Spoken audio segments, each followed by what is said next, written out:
అమ్మకి పురుటి నొప్పులు 2 సార్లు వస్తాయి.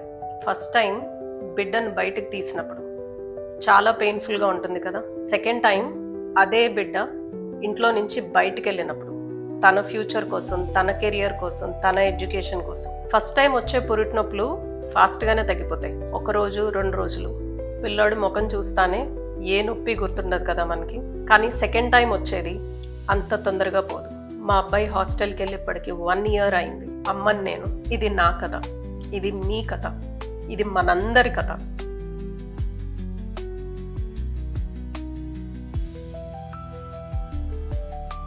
ఫస్ట్ టైం స్కూల్లో డ్రాప్ చేసినప్పుడు, ఫస్ట్ టైం బాయ్ చెప్పినప్పుడు వాడు ఏడ్చాడు. నేను కూడా కొంచెం బాధపడ్డాను, కానీ ముచ్చటగా అనిపించింది. కానీ సెకండ్ టైం ఇప్పుడు తను హాస్టల్కి వెళ్తున్నప్పుడు బాయ్ చెప్పడం చాలా కష్టంగా అనిపించింది. ఈసారి తను ఏడవలేదు, ఎగ్జైటింగ్గా ఉన్నాడు. నేను ఏడుపు ఆపుకున్నాను, వాడికి తెలియకూడదు అని. మనం ఎంతలాగా ప్రిపేర్ అయినా పిల్లలు ఇంట్లో నుంచి బయటకు వెళ్తున్నప్పుడు బాయ్ బాయ్ చెప్పడం అంత ఈజీ కాదు. వాడు వెళ్తుంటే ఎయిర్పోర్ట్లో ఆ గ్లాస్ డోర్లో నుంచి దూరంగా వాడు కనిపిస్తుంటే ప్రాణం పోయినట్టు ఉంటుంది కదా. చిన్నప్పుడు అప్పుడే బుడ్బుడు అడుగులేస్తున్నప్పుడు వాళ్ళు ఎక్కడ పడిపోతారో అని మనం వాళ్ళు చేయి పట్టుకొని, సైకిల్ నేర్చుకునేటప్పుడు ఆ సైకిల్ వెనక నుంచి పట్టుకొని పడకుండా ఉండాలని ఆ సైకిల్తో పాటు మనం కూడా వెనక పరిగెత్తేవాళ్ళం. ఎంత సరదాగా ఉండేది. అక్కడి నుంచి ఇప్పుడు వాళ్ళ సూట్ కేసు వాళ్ళే సర్దుకొని, వాళ్ళ సూట్ కేసులు వాళ్ళే మోసుకొని రోడ్ క్రాస్ చేసేటప్పుడు అమ్మా జాగ్రత్త అని నాకు చెప్పే అంత పెద్దోడయ్యాడు. పిల్లలు ఎంత ఫాస్ట్గా ఎదుగుతారు. నువ్వు ఇప్పుడు పెద్దోడు అయిపోయావురా, నీ రూమ్ నువ్వు నీట్గా సర్దుకో, నీ వస్తువులన్నీ నీట్గా పెట్టుకో, అలా చిందర వందరగా పడేయకు, సాక్సులు జాగ్రత్తగా పెట్టు, స్కూల్ బ్యాగ్ జాగ్రత్తగా పెట్టుకో, బుక్స్ సర్దుకో, డస్టింగ్ చేసుకో, షూస్ క్లీన్ చేసుకో. ఈ స్టేజ్ నుంచి ఇప్పుడు వాడి రూమ్ చూస్తే నీట్గా ఉంది, శుభ్రంగా క్లీన్గా ఉంది, ఎక్కడ వస్తువు అక్కడ ఉంది, ఏది కదిలించలేదు.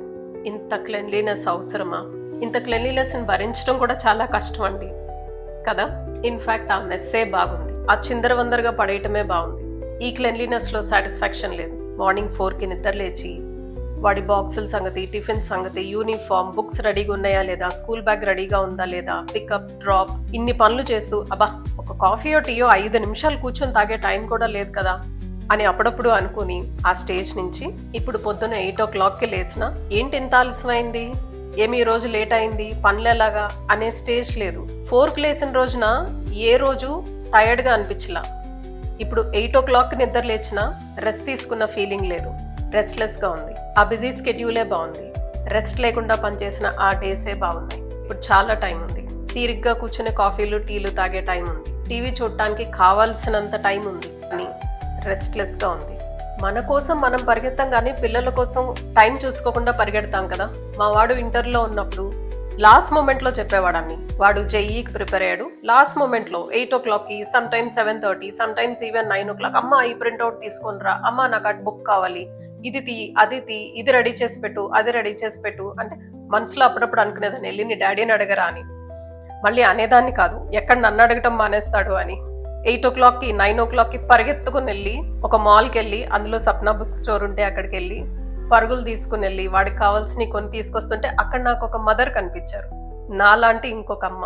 వాళ్ళ పాప I think 8th or 9th స్టాండర్డ్లో ఉన్నట్టుంది. నేను గబగబా బుక్స్ పిక్ చేసుకుని వస్తుంటే ఆవిడ పలకరించారు, మీ అబ్బాయి జేఈ ప్రిపేర్ అవుతున్నాడా అండి, అంత హడావుడిగా ఉన్నారు అని. అమ్మలందరూ ఇంతే అనుకుంటా. మావాడు +1 +2లో ఉన్నప్పుడు జేఈకి ప్రిపేర్ అవుతున్నప్పుడు స్కూల్ టైమింగ్స్ చాలా ఆడ్గా ఉండేవి. ఆల్మోస్ట్ మార్నింగ్ 6:30 నుంచి సాయంత్రం 7 o'clock వరకు, 2 years పాటు, 11th and 12th. సో వాడికి పొద్దున్నే క్యాబ్లో పంపిస్తే క్యాబ్ కోసం 10 minutes వెయిట్ చేయాలి, మళ్ళీ ఈవినింగ్ క్యాబ్లో ఇంటికి రావాలంటే మళ్ళీ 10 నిమిషాలు అక్కడ వెయిట్ చేయాల్సి వస్తుందేమో అని. I was 47 that time. అప్పుడు నేను కార్ నేర్చుకున్నాను ఆ టైంలో, సో దట్ కంఫర్టబుల్గా వాడిని డ్రాప్ చేసి పికప్ చేసుకోవచ్చు అని. మార్నింగ్ వాడికి 10 minutes సేవ్ అవుతుంది, ఈవినింగ్ 10 minutes సేవ్ అవుతుంది అని. కేవలం 10 నిమిషాలు సేవ్ చేయడం కోసం సడన్ గా కార్ నేర్చుకోవాలనిపించింది, నేర్చుకున్నాను. Just to give that 10 minutes to him. పిల్లల కోసం మనం ఏదైనా చేస్తాం.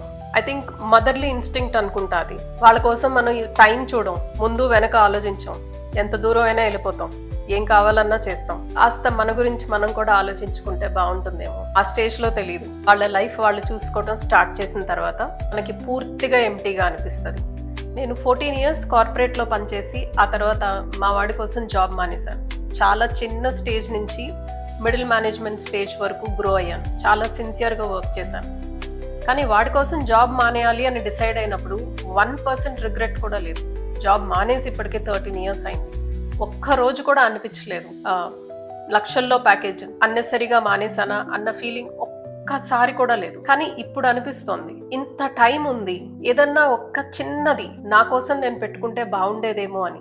అమ్మలం కదండి, పిల్లల గురించి మాత్రమే మనకు ఆలోచన ఉంటుంది. డెఫినెట్గా మన కోసం మనం ఏదన్నా ఒక్క చిన్న పనన్నా పెట్టుకుంటే బెటర్గా ఉండేదేమో అని నా ఫీలింగ్. చెప్పాను కదండి, ఫస్ట్ పురిటి నొప్పి 2 రోజులకు పోతే ఈ రెండోసారి వచ్చే పురిటి నొప్పి అంత తొందరగా పోదు. పిల్లలు ఒకసారి ఇంట్లో నుంచి బయటకు వెళ్ళిన తర్వాత వాళ్ళ లైఫ్, వాళ్ళ ఫ్యూచర్, వాళ్ళ కెరియర్, వాళ్ళ డ్రీమ్స్, వాళ్ళ జాబ్స్, వాళ్ళ ఫోకస్ వాళ్ళ ఫ్యూచర్ మీద ఉంటుంది. అది మంచిదే. మనకి ఈ నొప్పి కూడా మంచిదే. అన్ని వాళ్ళ గురించే అంటే మరి నా సంగతి ఏంటి అని నాకు అనిపించింది.